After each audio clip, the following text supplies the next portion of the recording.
Gracias, Marce. Cuando dijo un himno típico de la Navidad, yo pensé en Noche de Paz.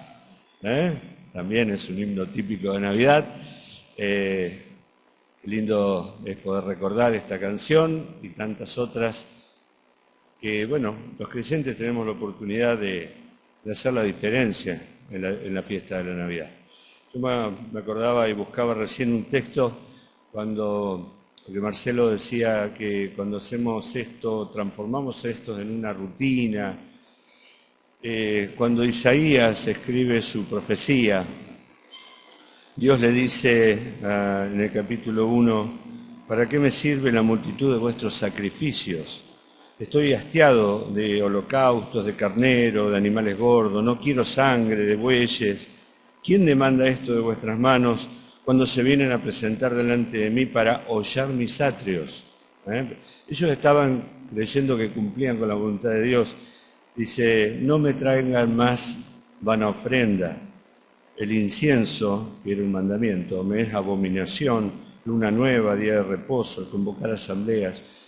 Es que cuando lo que Dios nos pide se transforma en algo ritual, se pierde el verdadero sentido que eso tiene. Y pensaba, cuando Marcelo hablaba de cuántas mesas navideñas de hijos de Dios, quizás ni se recuerde al Hijo de Dios. Y de qué manera nosotros tenemos la posibilidad de hacer la diferencia esta noche cuando estemos en familia.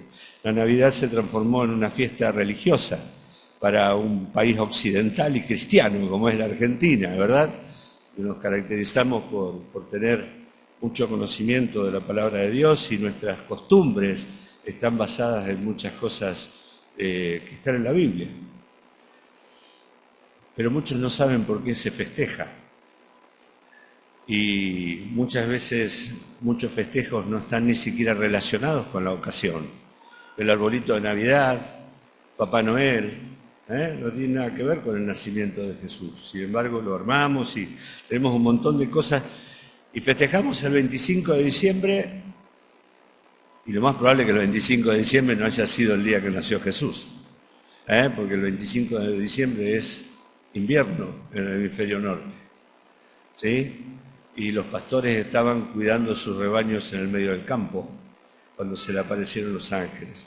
No se sabe muy bien por qué se eligió esta fecha para festejar el nacimiento de Jesús.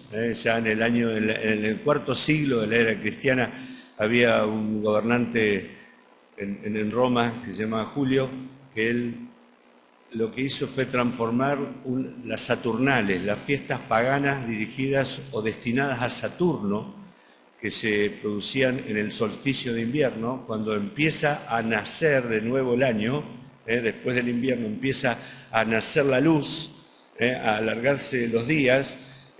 Dice que este Papa, para ganar adeptos al cristianismo, transformó esa fiesta saturnal, que se llamaban así, que eran fiestas donde había de todo, ¿sí? Exceso por todos lados, como probablemente también pasen actualmente las Navidades en muchos hogares, y esas saturnales se producían en esa fecha, entre el 17 y el 23 de diciembre, justo cuando ocurre el solsticio de invierno. Y otro papa después lo estableció como fecha, y un emperador romano, Justiniano, en el año 523 lo definió que para la Iglesia cristiana occidental, en ese entonces estaban unidas, iba a ser el 25 de diciembre la fecha de conmemoración del nacimiento del Señor Jesucristo. No importa por qué, pero esta fecha es la más esperada para las familias, aún de aquellas familias que son agnósticas, que no creen en nada, o dicen no creer en nada, o aún ateas, porque son fiestas donde hay encuentros familiares, fiestas donde hay festejos, fiestas donde hay regalos, fiestas donde hay encuentros, fiestas donde también hay excesos, excesos de todo tipo y terminan muchas veces mal en muchas circunstancias que desvirtúan por completo la celebración. Yo lo que quería que pensemos muy brevemente es acerca de las profecías que se cumplieron esa noche en Navidad. ¿Qué fue lo que ocurrió en esa noche de Navidad, la primera Navidad? Era una noche común, ¿verdad? ¿Sí o no? Era una noche donde los pastores dijeron vamos a cuidar las ovejas, dormimos entre ellas, algunos velan, porque allí Lucas dice que los pastores estaban velando la vigilia de la noche cuando se les aparecen los ángeles, así que era una noche aparentemente común. Los pastores estaban allí cuidando sus rebaños como lo hacían todas las noches. La aldea de Belén, que estaba muy cerquita donde estaban ellos, era una aldea que estaba convulsionada por la gran cantidad de gente que había llegado, pero era gente común. Habían llegado de todos los lugares porque tenían sus antecesores, eran de Belén, por lo tanto habían ido al censo, tenían que ir a censarse. El emperador había determinado que tenía que realizarse un censo y habían ido en forma normal, como lo harían en otras épocas del año. A nadie le extrañó que fuera una parejita, jovencita, y ella muy embarazada, muy avanzado su embarazo, ¿sí? A nadie probablemente le extrañara, gracias, que no hubiera hoteles suficientes, mesones suficientes para albergar. Un día, podríamos decir, común, en un lugar muy humilde, en una aldea que no era importante por su población, pero sí que tenía una historia muy rica porque en la aldea de Belén había nacido el rey David. Era de ese territorio donde había nacido David, por eso todos los descendientes de David tenían que ir a ese lugar. Rodeado de circunstancias comunes, como todos los días, en un pesebre y en condiciones muy humildes, en un día común y corriente, nació el Rey de Reyes, el Dios eterno que se dignó a hacerse hombre para salvar a la humanidad. ¿Sí? Nadie había pensado en que eso podía, o sea, todo el mundo sabía que iba a nacer, pero las características de ese nacimiento no estaban imaginadas ni por el más creativo de los guionistas. Si alguien quería escribir una película y luego contarla, no hubiera escrito como la escribió nuestro Dios. Así que esa noche especial, cuando todo el mundo quizás ya estaba durmiendo y los pastores comenzaron a ver algo, se comenzó a escuchar el grito, el llanto de un bebé en un establo, en el lugar donde tenían que comer las ovejas y los bueyes. Allí fue puesto el Redentor del mundo. Allí fue puesto el Rey eterno de los cielos, el Creador de los cielos y de la tierra. Aquel que, como dice la Biblia, aún en ese momento de mayor debilidad, estaba sosteniendo el mundo, porque Él es el que preserva el mundo y no dejó de ser Dios por ser ese bebé allí cuando estaba acostado en ese pesebre. En el programa de Dios había un día que se dio a conocer esa noche, un día en el cual el Señor Jesucristo iba a nacer. Vamos a ver muchos versículos, pero les prometo vamos a ser rápidos. El primero tiene que ver con Gálatas 4 y 5, que los va a proyectar Jackie. Para ser un poquito más rápido, ustedes lo van a poder leer aquí, al menos en Reina Valera. Dice, pero cuando vino el cumplimiento del tiempo, habían pasado muchos años, miles de años, y otros miles pasarían después, pero ese día, cuando vino el cumplimiento del tiempo, Dios envió a su Hijo, nacido de mujer y nacido bajo la ley, para que redimiese a los que estaban bajo la ley, a fin de que recibiésemos la adopción de hijos. Así que allí tenemos ese día, un día especial. Un día en el cual nació el Salvador. No fue algo improvisado, como decía Alberto hoy en la cena, como decimos siempre, sino que fue algo perfectamente organizado y planificado en la eternidad por la triple persona de la deidad. ¿Sí? Esto que leyó Marcelo recién en Isaías, donde se escucha la pregunta, ¿no? ¿Se acuerdan que dice la pregunta? ¿A quién enviaré y quién irá por nosotros? Y el Señor Jesucristo dice, yo iré. Allí está personificado en Isaías. Pero eso es lo que ocurrió en la eternidad. Ellos planificaron la salvación y cada uno de ellos, en sujeción unos a otros, irían a cumplir un rol diferente al nacer el Señor Jesucristo aquí en la tierra. ¿Sí? Eso, el mayor de los milagros que pudiera ocurrir o conocer la humanidad, que el Eterno se hiciera hombre para salvar a los hombres y para que, como leímos recién, recibiésemos la adopción de hijos. Así que Dios fue revelando esto paso a paso, poquito a poquito, fue dando indicios de ese día, pero ese día sorprendió a todos, porque aún hasta el rey suplente, el rey, ¿qué le pasó a esto? ¿Sí? El rey que estaba sentado en el trono de David, que no le correspondía estar ahí, el rey Herodes, tampoco estaba esperando que llegara. ¿Qué profecías se cumplieron cuando nació Jesús? La primera de ellas, que nacería de una mujer. Génesis capítulo 3, verso 15, lo leímos hoy a la mañana, lo podemos volver a leer. Dice, pondré enemistad entre ti y la mujer, y entre tu simiente y la simiente suya. Esta te herirá en la cabeza y tú le herirás en el calcañar. El cumplimiento está en Gálatas 4:4, que lo leímos recién, pero cuando vino el cumplimiento del tiempo, Dios envió a su Hijo nacido de mujer. El Señor Jesucristo tendría que nacer de mujer, claro, podemos decir todos nosotros, excepto Adán y Eva, todos nacimos de mujer, ¿sí o no? Tenemos una mamá, la tuvimos, aunque no la hayamos conocido, sí, pero lo que está diciendo es de mujer sin intervención de un varón. ¿Sí? Allí tenemos lo que se conoce como el protoevangelio, el comienzo, el inicio del evangelio, cuando se hace una primera mención velada, profética, acerca de la lucha y el resultado que ocurriría entre la serpiente y su simiente, Satanás y sus hijos, y la mujer y su simiente. Y el apóstol Pablo luego escribiendo dice que la simiente es Cristo. ¿Sí? Primera cosa que se cumple en el nacimiento es que nació de mujer. Segunda cosa es que esa mujer tenía que ser virgen. Isaías 7:14, también lo leímos, lo volvemos a ver, dice, por tanto el Señor mismo os dará señal, he aquí que la virgen concebirá y dará a luz un hijo y llamará su nombre Emanuel. La palabra virgen que está allí en Isaías bien podría traducirse en doncella. No tiene la misma implicancia que luego sí el apóstol Mateo le da en Mateo capítulo 1, verso 18, donde dice el nacimiento de Jesucristo fue así, estando María desposada con su madre, estando desposada María su madre con José, antes que se juntasen, se halló que había sido concebido el Espíritu Santo.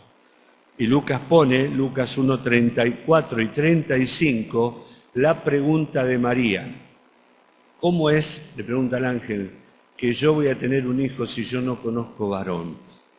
Y el ángel entonces le va a responder, el Espíritu Santo vendrá sobre ti y el poder del Altísimo te cubrirá con su sombra, por lo cual también el santo ser que nacerá será llamado Hijo de Dios. Ahí tenemos otra promesa que se cumplió, que la madre de Jesús era virgen, ¿sí? Y el evangelista aclara muy bien el término para que no haya dudas, era virgen, no conoció varón, y dice después Mateo que José no la conoció, sino hasta después que nació Jesús. Este conocer está hablando de relaciones sexuales. No tuvo relaciones sexuales con María, sino hasta después que nació Jesús.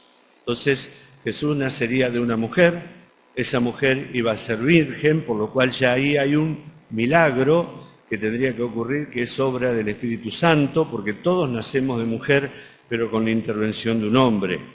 También leímos en Isaías 7:14 que se llamaría Emanuel. Y luego vemos el cumplimiento en Mateo 1:23. Allí Mateo dice, aquí una virgen, tomando esta expresión del Antiguo Testamento, dice, aquí una virgen concebirá y dará a luz un hijo y llamará su nombre Emanuel, que traducido es Dios con nosotros. No hay ninguna mención en la Biblia de que alguna vez al Señor Jesucristo se le haya llamado Emanuel. Yo no la encontré, ¿sí? En ningún lugar nadie le dijo Emanuel a Jesús, pero ese nombre, sí, es una referencia, digamos, una clara aseveración, una aseveración enfática de su presencia en medio de la humanidad. Como dice Juan, el Verbo se hizo carne y habitó entre nosotros.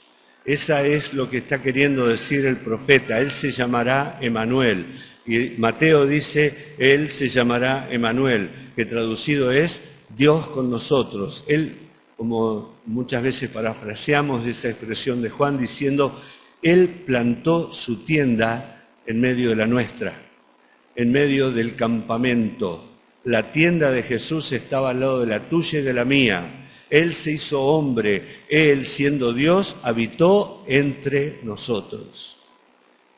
Aquel bebé que nació, aquel bebé que estaba allí en brazos de María, seguramente lloró como todos los bebés, ¿sí? Ese bebé era Dios.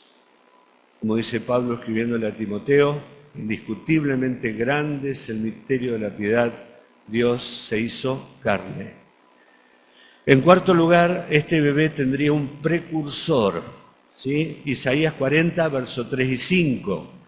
Allí dice, voz que clama en el desierto, preparad camino a Jehová, enderezad calzada en la soledad a nuestro Dios. Todo valle sea alzado y bájese todo monte y collado, y lo torcido se enderece, lo áspero se allane, y se manifestará la gloria de Jehová. Y toda carne juntamente la verá, porque la boca de Jehová ha hablado. Hay alguien que iba a ir anticipándose. Malaquías 3:1 dice, aquí yo envío mi mensajero, el cual preparará el camino delante de mí, y vendrá súbitamente a su templo el Señor a quien vosotros buscáis, y el ángel del pacto a quien deseáis vosotros. Aquí viene, ha dicho Jehová de los ejércitos. Cuando leemos lo que el padre de Juan el Bautista, Zacarías, le dice al niño en Lucas capítulo 1, versos 76 al 78, vemos que le dice a Juan el Bautista, dice, tú niño, ¿sí?, profeta del Altísimo serás llamado, porque irás delante de la presencia del Señor. Los reyes tenían la costumbre de enviar un mensajero previamente, y ese mensajero tenía que ir acomodando todas las circunstancias para que cuando el rey llegara el camino estuviera allanado. Todas las cosas tenían que ir acomodándose. Es lo que hacen hoy también cuando un presidente va a visitar otro país. Tiempo antes que viaje el presidente, viaja una comitiva diplomática y se establecen todas las relaciones, se establecen todos los pactos, se escriben todos los convenios y cuando llega el presidente firma, porque ya está todo arreglado. Juan el Bautista nació 6 meses antes que la Navidad. Juan el Bautista, ¿sí?, era el precursor del Señor Jesucristo. Por supuesto que su tarea comenzaría 30 años después. Pero cuando el bebé nace en el pesebre, en el establo, el precursor ya había nacido. Y María había ido a la casa de Elisabet cuando estaba embarazada y había recibido la bendición de parte de Elisabet porque el precursor estaba en camino. En quinto lugar, la profecía que se cumple también es el lugar donde nacería. Miqueas capítulo 5, verso 2, dice, pero tú, Belén Efrata, y este Belén Efrata es para diferenciarlo de otro Belén que estaba en Galilea, tú, Belén Efrata, pequeña para estar entre las familias de Judá, de ti me saldrá el que será Señor de Israel, y sus salidas son desde el principio de los días de la eternidad. En Lucas capítulo 2 se ve el cumplimiento, ¿sí?, diciendo, José subió de Galilea a la ciudad de Nazaret, a Judea, a la ciudad de David que se llama Belén, por cuanto era de la casa y familia de David, para ser empadronado con María, su mujer. Y dice luego, dio a luz a su hijo primogénito. El Señor Jesucristo tenía que nacer en Belén. Vivía en el norte, más de 100 kilómetros, en Galilea. Tuvo que hacer ese viaje embarazada, avanzado su embarazo para llegar a Belén, para cumplir con la profecía. El Señor Jesucristo tenía que nacer allí. Una pequeña población que era famosa así por su honra entre los judíos, porque era el lugar donde había nacido David. En sexto lugar, el Señor Jesucristo se había profetizado que tendría naturaleza divina. En Isaías capítulo 9, verso 6, un texto muy conocido que dice: un niño nos es dado, hijo nos es nacido, el principado sobre su hombro, se llamará su nombre admirable, consejero, Dios fuerte, Padre eterno, príncipe de paz. Esas características se habrían de manifestar tiempo después, pero el Señor Jesucristo no era un niño cualquiera. Él estaba naciendo allí como el Hijo de Dios. Aquel verbo, dice Juan, se hizo carne y habitó entre nosotros. Dios se hizo hombre, como dice Pablo escribiéndole a Timoteo: grande es el misterio de la piedad, Dios fue manifestado en carne. En séptimo lugar, se cumplió que era descendiente de Abraham, por consiguiente de Jacob, de Isaac y de Jacob. ¿Sí? Allí en Génesis 12:3 tenemos la bendición a Abraham: y en tus simientes serán benditas todas las naciones de la tierra. En Gálatas 3:14 dice que para que la bendición de Abraham, para que en Cristo Jesús la bendición de Abraham alcanzase a los gentiles, a fin de que por la fe recibiésemos la promesa del Espíritu Santo. ¿Saben qué? Ese niño tenía que demostrar que era descendiente de Abraham. Por eso el Evangelio de Mateo comienza con la genealogía. La genealogía para los judíos eran fundamentales, porque cualquiera que se atribuyera el título de Mesías tenía que demostrar que era descendiente de Abraham. Pero no solamente de Abraham, de Isaac y de Jacob, sino que era descendiente de David, de la familia de David, de la tribu de Judá, de la familia de David. Y las dos genealogías de los evangelios, la de Mateo y la de Lucas, probablemente la de Mateo correspondiente a José y la de Lucas correspondiente a María, llegan hasta David. El Señor Jesucristo tenía todos los atributos para demostrar que Él era descendiente de David. Dice Isaías 11:1, saldrá una vara del tronco de Isaí y un vástago retoñará de sus raíces. Esta profecía de Isaías 11 también da lugar a otra expresión del Nuevo Testamento, que dice de que él iba a ser llamado Nazareno. Ustedes saben que esa profecía no está en el Antiguo Testamento, como está profetizado que él sería llamado Nazareno. No hay ninguna profecía en el Antiguo Testamento que diga que Jesús fue llamado o sería llamado Nazareno, sino que hay un juego de palabras entre vara, que es una palabra muy parecida a Nazaret, y Nazaret. Esta profecía de Isaías 11, que dice saldrá una vara del tronco de Isaí, Natseret es la vara. Vara quiere decir, en hebreo se produce Natseret, muy semejante a Nazaret. Por eso probablemente estén jugando con ese término de que en el Antiguo Testamento Jesús sería llamado Nazareno. Bueno, viene de esta expresión Natseret, vara del tronco de Isaí. Cuando Dios le hace el pacto a David en el segundo libro de Samuel 7:13, habla de un hijo de David que edificará casa a mi nombre, y yo afirmaré el trono de su reino para siempre. Todos sabemos que ese hijo fue Salomón, pero que el trono de Salomón no fue eterno para siempre, sino que el descendiente de David, muchos años después, el Señor Jesucristo, Él cumpliría esta promesa. Entonces el Señor Jesús cumple con la promesa de ser descendiente de Abraham, descendiente de David. ¿Sí? Lucas 1:32 dice: este será grande, será llamado Hijo del Altísimo, y el Señor Dios le dará el trono de David, su padre. Y cuando los magos llegaron a buscar al rey de los judíos que ha nacido, fueron a palacio. Pero le dijeron: no, ¿dónde es la casa de David? No, la casa de David está allá. Entonces vamos a Belén, porque allí, dice, el rey de los judíos tiene que estar en aquel lugar. En noveno lugar, el Señor Jesucristo sería adorado por magos y les llevarían regalos. Si bien esto no ocurrió la noche de Navidad, ocurrió tiempo después. Vamos a Salmo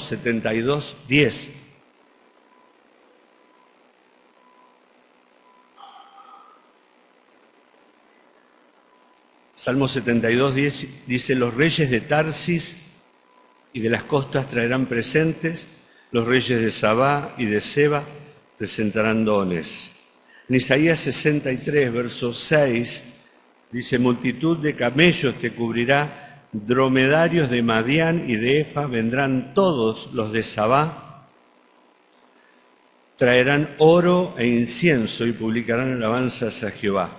Luego el versículo 9 dice, ciertamente a mí esperarán los de la costa y las naves de Tarsis desde el principio para traer tus hijos de lejos, su plata y su oro con ellos, el nombre de Jehová tu Dios y el Santo de Israel que te ha glorificado. Allí tenemos una profecía que habla del Mesías y va a ser adorado por todos los reyes y las personas importantes, vamos a decir así, del Oriente. Y allí tenemos el cumplimiento en Mateo capítulo 2, cuando los magos del Oriente van a buscar al Señor Jesucristo y dice en el versículo 10 y 11, al entrar en la casa, vieron al niño con su madre María y postrándose, lo adoraron y abriendo sus tesoros, le ofrecieron presentes, oro, incienso y mirra. En 10º lugar, otra profecía que se cumple inmediatamente o muy cercano al nacimiento de Jesús es que él tendría que permanecer un tiempo en Egipto. Oseas capítulo 11, verso 1 dice, cuando Israel era muchacho yo lo amé y de Egipto llamé a mi hijo. Mateo en el capítulo 2, verso 15 toma esta expresión, hablando del Señor Jesucristo bebé, dice, estuvo allí hasta la muerte de Herodes, para que se cumpliese lo que dijo el Señor por medio del profeta cuando dijo, de Egipto llamé a mi hijo. Sí, ahí hay otra profecía que a primera vista pareciera que está muy velada, pero el evangelista interpreta que esa profecía del Antiguo Testamento tiene que ver con el paso fugaz del Señor Jesucristo por Egipto cuando Herodes buscaba darle muerte. ¿Sí? Herodes murió en el año 4 antes de Cristo. En nuestro calendario gregoriano hay un error de 4 a 5 años cuando fue calculado. Nunca fue corregido. Por eso murió antes de Cristo, 4 años antes de Cristo, porque Jesús nació 5 años antes de Cristo. Hay que corregir esa fecha, pero nunca se corrigió. Herodes probablemente murió muy poco tiempo después que Jesús naciera, quizás meses. Así que la estancia de Jesús en Egipto no fue muy larga, pero de Egipto dice, yo llamé a mi hijo. Y otra profecía que se cumplió en relacionado con esto es que en el lugar de nacimiento del Mesías habría o sufriría una matanza de niños. En Jeremías capítulo 31, verso 15, así ha dicho Jehová, voz fue oída en Ramá, llanto y lloro amargo, Raquel que lamenta por sus hijos, Raquel era la esposa de Jacob, la madre de José y Benjamín, que murió y fue enterrada en Belén Efrata. Raquel dice que llora por sus hijos y no quiso ser consolada acerca de sus hijos porque perecieron. Mateo 2, 17 y 18 dice, entonces se cumplió lo que fue dicho por el profeta Jeremías cuando dijo, voz fue oída en Ramá, grande lamentación, lloro y gemido, Raquel que llora a sus hijos y no quiso ser consolada porque perecieron. Esa profecía también se cumplió con el nacimiento del Señor Jesucristo. Y hay una que es un poco más difícil, que es el tiempo de su nacimiento. En Daniel capítulo 9, verso 25, dice, sabe pues y entiende que desde la salida de la orden para restaurar y edificar a Jerusalén hasta el Mesías príncipe, habrá 7 semanas y 62 semanas, se volverá a edificar la plaza y el muro en tiempos angustiosos. Los estudiosos de esta profecía, inmensa profecía de Daniel capítulo 9, lograron ver que esas 70 semanas son 70 semanas de años proféticos de 360 días. Al finalizar los 69 años, las 69 semanas de años, el Señor Jesucristo entró como Mesías príncipe en la entrada triunfal en Jerusalén, 30 años después o 33 años después de haber nacido. Pero si ubicamos el tiempo en base a esta profecía, estaba bastante claro cuándo habría de nacer el Señor Jesucristo. Claro, con el diario del lunes, mirando desde atrás y habiendo estudiado todo para hacia atrás, ahora nosotros decimos cómo nadie se dio cuenta. No, era imposible probablemente darse cuenta aún viéndolo desde este lado. Todas estas profecías forman parte de una enorme lista de evidencias que respaldan la veracidad indiscutible de las Escrituras. Nadie puede decir que las Escrituras no son nada más que la obra maestra de Dios. Las Escrituras son palabra de Dios, ratifican también que Dios está detrás de cada detalle en la historia de la humanidad. Y nos muestran que existe un hermoso plan de Dios para la redención. Como estamos estudiando o estuvimos estudiando a lo largo de este año, ¿sí?, en la escuelita dominical, el plan de Dios para la redención de todas las cosas, no solo de la humanidad. A través del Señor Jesucristo, todas las cosas que fueron ensuciadas, destruidas o alteradas por el pecado van a ser redimidas. Y el postrer estado de todas las cosas va a ser mejor que el primero. ¿Por qué? Por la obra del Señor Jesucristo. Ahora, el nacimiento de Cristo es el centro de todo el plan de la redención. El nacimiento, la obra, la muerte y la resurrección de Cristo. La obra del Señor Jesucristo, la persona del Señor Jesucristo es el centro de todo este inmenso plan que Dios tuvo para redimir todas las cosas. Comenzó en el Génesis, como veíamos hoy a la mañana, termina en el Apocalipsis. Comenzó en una eternidad y va a terminar en otra eternidad. El Señor Jesucristo se hizo hombre para venir a rescatarnos, cada uno de nosotros. Y yo quiero rescatar, simplemente nombrar y dar un breve análisis de dos grandes doctrinas que están contenidas en este episodio de la Navidad. El primero de ellos es la doctrina del nacimiento virginal. El nacimiento virginal del Señor Jesucristo es una doctrina fundamental de la Biblia. La concepción por parte de María en su vientre por poder del Espíritu Santo sin intervención de ningún hombre. Eso es lo que enseña la Biblia y eso es lo que nosotros tenemos que creer y enseñar. Ese nacimiento milagroso del Señor Jesucristo nos habla mucho de su naturaleza. Él podría haber venido de cualquier otra manera, pero nació de una mujer. Por lo tanto, su humanidad, él realmente era humano, porque nació de una mujer como nosotros. Pero la humanidad del Señor Jesucristo no era como la nuestra. Él era sin pecado original. Él fue concebido sin pecado. No solamente está relacionado este nacimiento virginal con su humanidad, porque trae de María, digamos, uno intenta pensar todo esto y cuanto más piensa, más interrogantes se abren, ¿no? ¿Qué diría un genetista hoy de Jesús? Me gustaría hacerle el ADN a Jesús. ¿Tendrá parte del ADN de María? ¿O será una persona nueva completamente? ¿Fue María solamente un canal o María aportó su humanidad al Señor Jesús? ¿Alguna vez pensaron en eso? ¿Traería el Señor Jesucristo los rasgos físicos de su mamá? Alguno le habrá dicho, tiene los ojos del papá, ¿no? Alguno de esos que siempre aparece ahí. ¡Ay, se parece tanto al abuelo! No, en este caso seguro que metían la pata.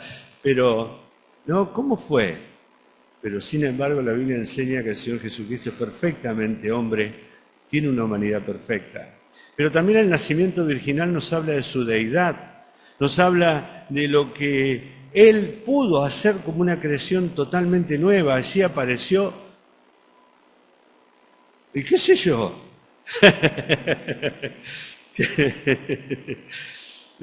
no lo sé.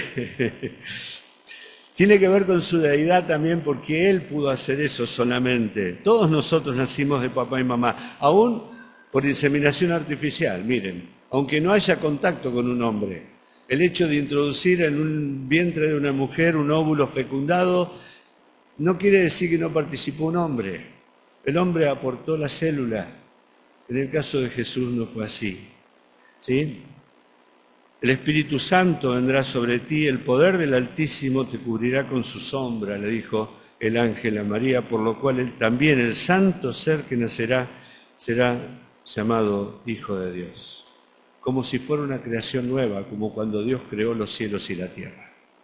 La segunda doctrina es esta, la doctrina de la encarnación, que también genera muchísimos interrogantes a medida que vamos pensando. Sí, él es Dios, pero Él es hombre, y es el único ser en todo el universo, y llamemos universo lo que podemos llegar a comprender y lo que no podemos comprender, que tiene dos naturalezas 100% igual, hombre 100% Dios. Nadie tiene, no hay otro ser, y ser con mayúscula, sí, que tenga dos naturalezas en una misma persona, que se unen entre sí, pero que no se menoscaban entre ellas. Los atributos de estas son perfectas y los atributos de estas son perfectas. Ninguna asume la otra, ninguna se interrumpe, ninguna se absorbe y no lo podemos entender. Pero como decía hace un rato, aún cuando estaba en los pañales, en el pesebre, seguía sosteniendo el universo, porque Él es el que gobierna y sostiene el universo con la palabra de su poder. Si Él hace así, las galaxias se desmoronan, los planetas chocan entre sí, pero todo se mantiene porque Él es el sustentador de todas las cosas, dice el escritor de los Hebreos. Aún allí, siendo un perfectamente bebé, seguía siendo Dios, perfectamente hombre. Y Él demostró que en su humanidad había cosas que no conocía, como por ejemplo el día de su segunda venida, pero Él como Dios sí la conoce. Él no podía estar en distintos lugares como hombre, pero como Dios sí podía estar, y le dijo a Natanael, te vi cuando estabas debajo de la higuera. Tenía esa unión de las dos naturalezas. Él como hombre pudo morir en la cruz, pero como Dios nunca podría haber muerto. ¿Cuántos interrogantes se nos abren a medida que pensamos en la maravilla de la encarnación del Hijo de Dios? Y por más que nosotros tratemos, cada vez se nos abren más preguntas que tendríamos que ir anotándolas para cuando vayamos del otro lado. Pero ¿saben qué importante que es esto? Porque Él como hombre puede ser mi representante y luchar mi guerra y enfrentar a mi enemigo en mi lugar. Y luego puede ser mi sustituto allí al morir en la cruz pagando por mí. Y puede ser mi redentor, el que paga por mí porque Él es hombre. Él que fue tentado en todo como yo, que conoce mis debilidades, conoce mis problemas, conoce todo lo que yo soy. Él puede presentarse delante de Dios en mi lugar y obtener para mí eterna salvación y obtener para mí perdón de los pecados y limpiar mi conciencia para siempre. Pero siendo Dios, Él conoce la otra parte. Él sabe cuánto le ofendió mi pecado, Él sabe de la justicia, Él sabe de la santidad, y entonces puede entender al hombre por un lado y puede ser el perfecto puente entre el hombre y Dios. Toma con una mano a Dios, toma con otra mano al Padre, toma con otra mano al hombre y lo acerca. Él es el único que puede estar en ese lugar porque es perfecto hombre y perfecto Dios. Él puede ser nuestro Salvador, no por ser hombre, sino por ser Dios. Él puede acercarnos al Padre, no por ser Dios, sino por ser hombre. Él por ser Dios hombre, perfecto Dios, 100%, cada una de ellas, cada uno sin ningún tipo de separación, confusión, división, sino preservando el 100% de su potencialidad y de sus atributos. Él puede ser mi salvación. Y Él se llevó mis pecados y Él me dio su justicia. Y hoy yo puedo presentarme delante de Dios justo porque estoy en Él. Y Él cargó sobre sí mis pecados y pagó el precio que me correspondía pagar a mí. Él recibió juicio que le correspondía a nuestra humanidad caída, imperfecta, y nosotros recibimos la bendición que le corresponde por su humanidad perfecta.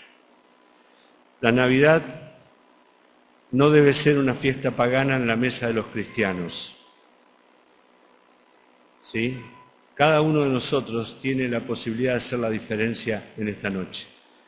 A Dios, la humanidad cristiana, occidental, que ni le recuerda, que vende el arbolito, se hacen regalos y todo lo demás, dice, está hastiada mi alma, pero que en la mesa nuestra, en esta noche, el Señor pueda encontrar, ¿sí?, un momento en que podamos recordar a aquel que cumple años, que podamos homenajear al Rey de los Judíos que ha nacido, porque se iba a transformar en ser el Salvador de todos los hombres. Que el Señor nos bendiga.